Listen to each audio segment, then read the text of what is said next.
যদি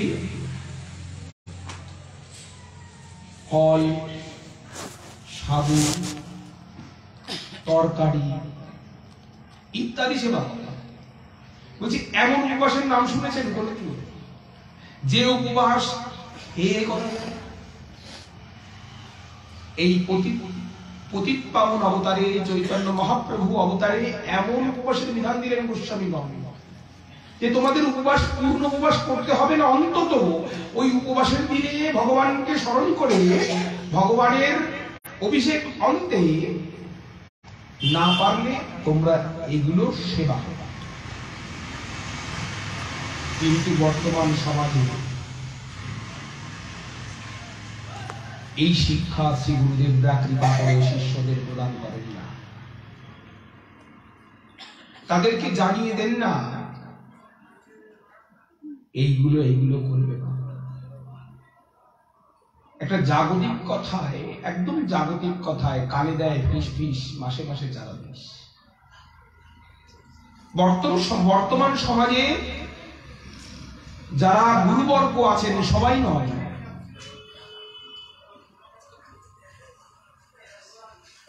এই গৃহস্থ গুরুদেব যারা, মানে জাত গুরু বলে হয়, জাত গোসাই বলা হয়, যে তার বাবা গুরুদেব ছিল, তার ছেলে গুরুদেব, তার নাতিও গুরুদেব, সবাই পরপর গুরুদেব।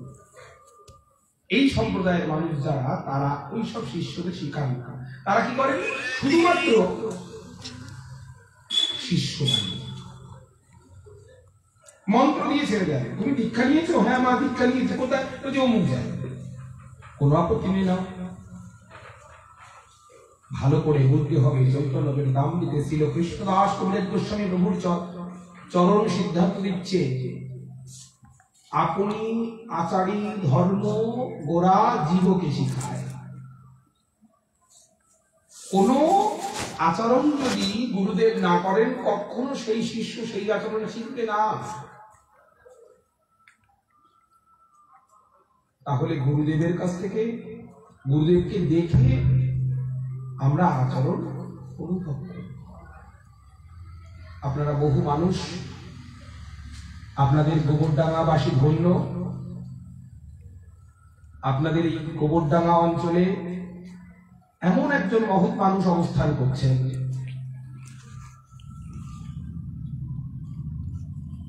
তিনি শুধু মহৎ নন,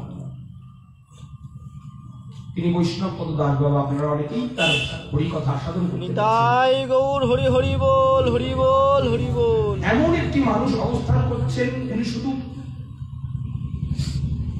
আপনারা হয়তো অনেকে জানেন না উনি কেন বিখ্যাত।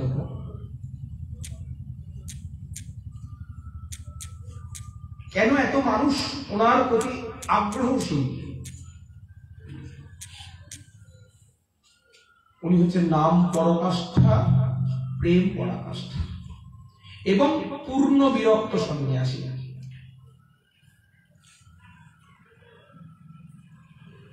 শুধু তাই নয়, বৈষ্ণব জগতে আসতে গেলে যেটা প্রথম দরকার সেটা হচ্ছে দৈনতা। উনি হচ্ছেন সাক্ষাৎ দৈনতার বিগ্রহ, দৈনতার মূর্তি, যেটা আমার মধ্যে এখনো আসে। কত বড় মানুষ! ব্রজমণ্ডলে রাধাকুণ্ডের তটে দুইজন বাঙালিকে পণ্ডিত বলা হয়। একজন হচ্ছেন সিদ্ধ শ্যাম সুন্দর দাস বাবা, আর একজন যিনি আপনাদের এই গোবরডাঙ্গা মণ্ডলে অবস্থান করছেন, বৈষ্ণব পদ দাস বাবা পণ্ডিত। 14 বছর বয়সে সর্বস্ব পরিত্যাগ করে রাধাকুণ্ডের তটে পড়ে ভজননিষ্ঠ সাধননিষ্ঠ হয়েছে। আপনাদের গৌর মণ্ডল, আপনাদের এই গোবরডাঙ্গা মণ্ডল পবিত্র হয়েছে ওনার চরণ স্পর্শে। আপনাদের সৌভাগ্য যেমন একজন মানুষ আপনাদের গোবরডাঙ্গা মণ্ডলে চরণ দিয়েছেন। কারণ রাধাকুণ্ডের তটে যারা সন্ন্যাসী হন, তারা ব্রজমণ্ডল ছেড়ে বেরোন না।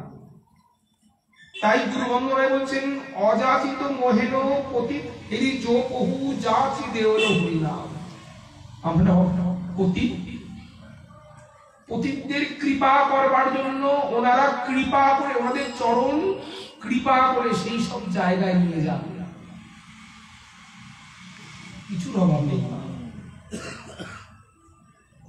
কিচ্ছুর অভাব নেই।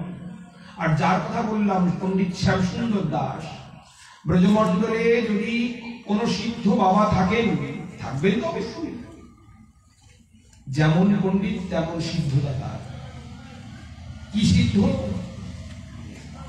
নাম সিদ্ধ। এখন কাব্যবনে অবস্থান করছেন, একটি মাটির ছোট্ট কুটিরে ভজন করেন। আর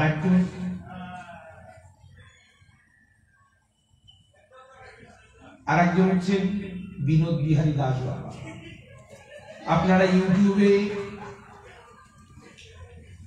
দেখবেন, উনি ইউটিউবে হরি কথা বলেন। ওনার নিজের চ্যানেল নয়, সব ভক্তরা ওনাকে বলেছিলেন, বাবা আপনি তো সারা জীবন ভজন করে গেলেন, আমাদের মতন অধম প্রতিজীবকে কি দিয়ে গেলেন, তাহলে আমাদের কিছু দিন। তাই কয়েকজন সেবক, কোন শিষ্য নয়, কয়েকজন সেবক একটি চ্যানেল খুলেছেন। চ্যানেলটির নাম হচ্ছে বিনোদ বিহারী দাস বাবা। উনি প্রতিদিন রাত্রেবেলায় 30 মিনিট করে হরিকথা আস্বাদন করেন। এবার যখন ব্রজমণ্ডলে গিয়েছিলাম,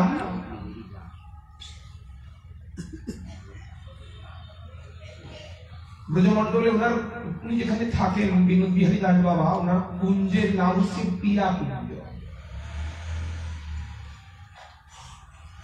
ব্রজমণ্ডল তো অনুভবের বিষয়, দর্শন করার বিষয় নয়। সবাই যায় দর্শন করতে বটে, কিন্তু অনুভব আর দর্শন সম্পূর্ণ আলাদা। এই পৃথিবীতে যত জায়গায় আমরা অবস্থান করি, সব জায়গাকে বলা হয় মাটি। আর ব্রজমণ্ডলের মাটিকে মাটি বলা হয় না, ব্রজমণ্ডলের মাটিকে বলা হয় রজ। ব্রজমণ্ডলের মাটিতে যদি আপনি পাড়া দেন, গিয়ে উপস্থিত হন, ওই ব্রজমণ্ডলের মাটি থেকে অদ্ভুত অগরু চন্দন, চুয়া চন্দনের গন্ধ প্রকাশিত হয়। এটা অভিনব।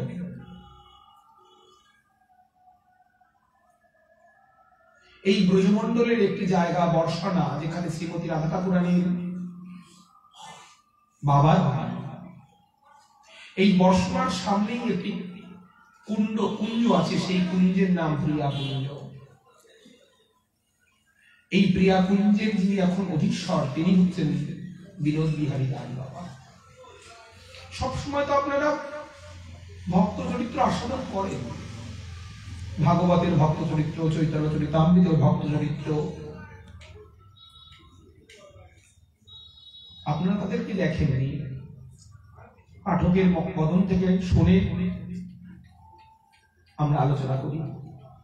কিন্তু যারা বর্তমানে সেই সব মহাত্মারা যারা আছেন, তাদের কথা কেউ বলেন না। তা আমি ওনার কিছু কথা আজকে হরি কথায় আস্বাদন করাবো, নিত্যানন্দ প্রভুর জন্মের উপলক্ষে। আমি যখন ব্রজমণ্ডলে ওনার কুঞ্জে প্রবেশ করছি, তখন প্রায় 50 জন বন্দুকধারী পুলিশ দাঁড়িয়ে আছে।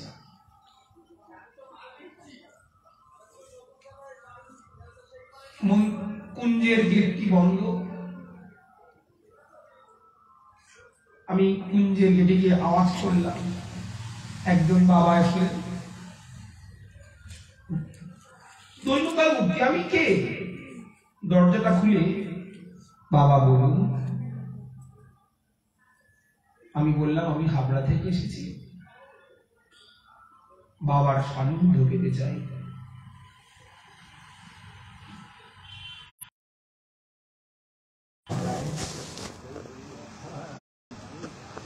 উনি চৈতন্য কলেজের ছাত্র ছিলেন, চৈতন্য কলেজ থেকে বিয়ে বাড়ি আসে। ওনার সেবক আমাকে ভিতরে নিয়ে গেলেন, বাবা ছিলেন না। ওই যে বললাম 50 জন পুলিশ দাঁড়িয়ে আছে। তখন ওই বাবা আমায় বললেন, বাবা এই 30 মিনিট আগে উত্তরপ্রদেশ মন্ত্রিসভার 5 জন মন্ত্রী এসেছেন ওনার সাথে দেখা করবার জন্য, তাই উনি এখন দেখা করতে পারবেন না, অপেক্ষা করুন, বাবার সাথে দেখা হবে।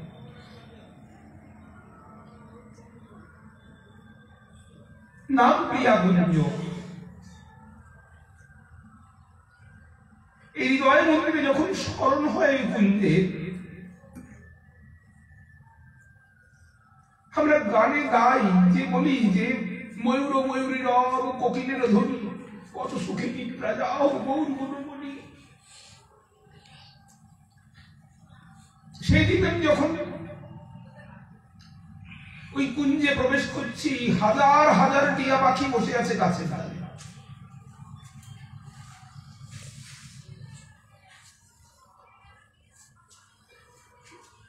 প্রতিটি মুহূর্তে যেন পাখির কলরব কানে ভাসছে।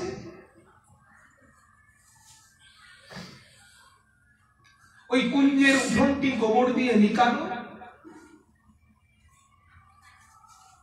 আর 2-4টে ময়ূর ঘুরে বেড়াচ্ছে। তখন অমন দশটি দর্শন করছি এই কুঞ্জের, তখন মনে হচ্ছে সেই ব্রজমণ্ডলের রাসমণ্ডলের কুঞ্জের কথা মনে হচ্ছিল। রাসমণ্ডলে যে অপূর্ব শোভা হয়েছিল, যে ফুলগুলো শারদ পূর্ণিমার পর ফোটার কথা নয়, সেই রাসমণ্ডলে যেমন সেই ফুলগুলো প্রকাশিত হয়েছিল, প্রস্ফুটিত হয়েছিল,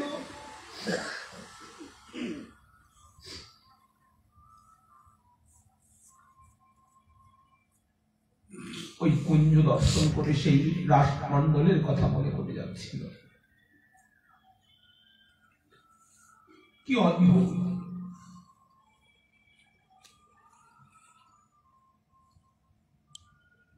বাবার কুঞ্জের সামনে একটি ছোট্ট তুলসী বেদি আছে। তুলসী বেদিকে পরিক্রমা করার পর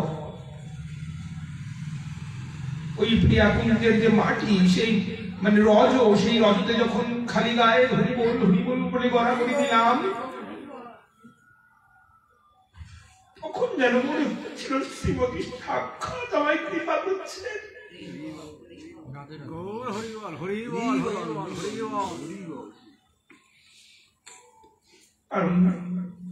শাস্ত্রে বলছেন ভক্ত পদরজ ভক্ত পদজ, ভক্ত ভুক্ত অবশিষ্ট 3 সাধনের বল, এই 3 হইতে কৃষ্ণ ভক্তি হয়, তাহা সর্বশাস্ত্রে পারিয়া হয়। যদি ভক্তের চরণ ধুলি যতক্ষণ পর্যন্ত গায়ে না মারতে পারবে, ততক্ষণ পর্যন্ত ভক্তি হতে পারে না।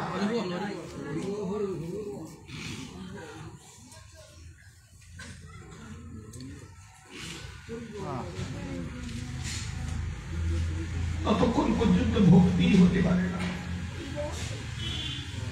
রতন ঠাকুর লিখছেন, বৈষ্ণবেরও চরণ রেণু ভূষণ করিয়া অবশ্যই সবার চরণ ধরে নিতে হবে। কেন জানেন তো? চরণে হাত দিয়ে যাবে, মহত্রা চরণে হাত দিতে দেন না। কোথায় কোথায় থাকবো, কোথায় চরণ ধরে পাবো? ও মহত্রা যেখান থেকে হেঁটে যাবে, যেখান থেকে হেঁটে যাবে সেইখানে গড়াগড়ি দিয়ে গায়ে ধুলি লাগিয়ে নিতে হবে। যদি ধুলো লাগানো যায় তবে আমাদের জীবনটা হেলায় হেলায় চলে যাচ্ছে।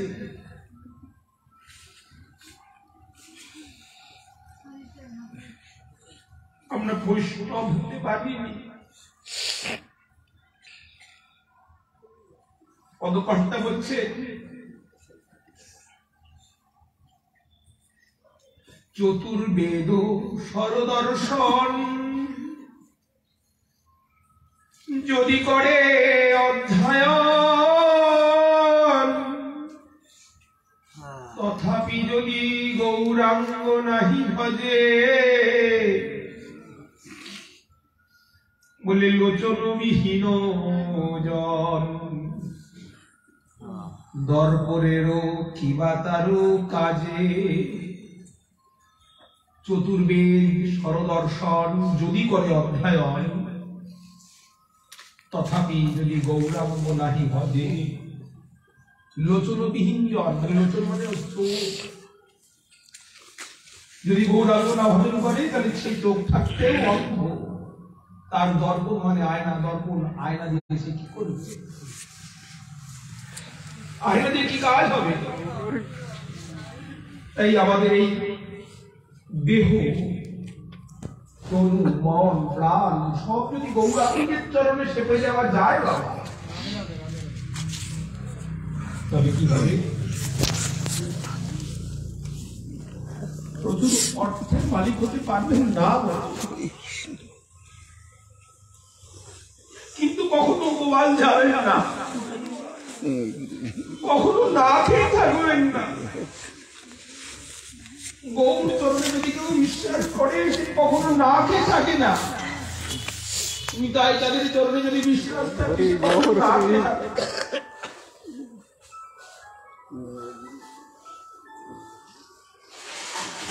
এবং তার বস্ত্রের অভাব হয় না। কাঙালের ঠাকুর হয়তো কাঙাল করে রাখে, কিন্তু তার গৃহে অন্যের পাত্রের অভাব হয় না, অন্যের অভাব হয় না।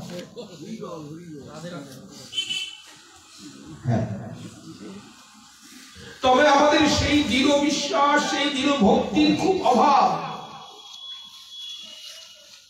বিশ্বাসটা খুব ঠুনকো, নাড়া দিলেই বিশ্বাস, বিশ্বাসে নাড়া দিলেই বিশ্বাস নড়ে যায়। বাড়িতে কারো অসুখ হলো, আমরা এই মন্দিরে এসে প্রার্থনা করলাম, হে প্রভু, হে ঠাকুর, আমার বাড়ির লোকের শরীরটা ঠিক করে দিও। কিন্তু তার শরীর ঠিক হলো না, আমরা মনে মনে ভাবি ঠাকুরের কাছে বললাম, কই ঠাকুর তো আমার কথা শুনলো না। শুনবে কি?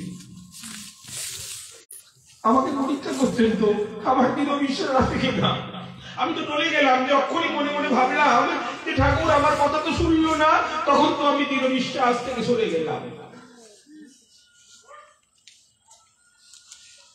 দৃঢ় বিশ্বাস নয়, চৈতন্য চরিতামৃতে ছিল কৃষ্ণদাস কবিরাজ বললেন সুদৃঢ় বিশ্বাস। শুধু দৃঢ় হলে হবে না, সুদৃঢ়। হাজার চেষ্টা করলেও যেন আমাকে কেউ ওই বিশ্বাস